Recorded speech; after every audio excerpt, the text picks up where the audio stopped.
অসম্ভব শব্দটি মূর্খের অভিধানে পাওয়া যায়। মন অনেক কিছুই চাইবে, কিন্তু তা বিবেক দিয়ে বিচার করবে। তাহলে তুমি বুঝবে কোনটা তোমার করা উচিত আর কোনটা তোমার করা উচিত নয়। মানুষ যখন রাগান্বিত অবস্থায় থাকে তখন তাকে কোনোভাবে বিরক্তি করা উচিত না, কেননা তা থেকে চরম ভুল বোঝাবুঝি সৃষ্টি হতে পারে। টাকার বিনিময়ে শিক্ষা অর্জনের চেয়ে অশিক্ষিত থাকা ভালো। প্রতাপশীল লোককে সবাই ভয় পায়, কিন্তু শ্রদ্ধা কেউ করে না।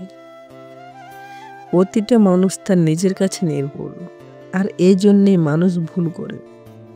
কারণ নির্ভুল ভেবে মানুষ সবচেয়ে বেশি বড় ভুল করে। যারা অপেক্ষা করে তারাই পায়, আর যারা তাড়াহুড়া করে তারাই হারায়।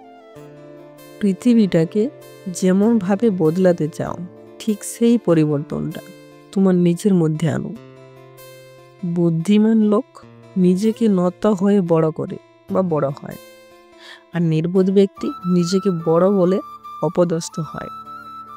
অন্যকে অনুরোধ নয়, নিজেকে অনুসরণ করো, তবেই ঠিক লক্ষ্যে পৌঁছান।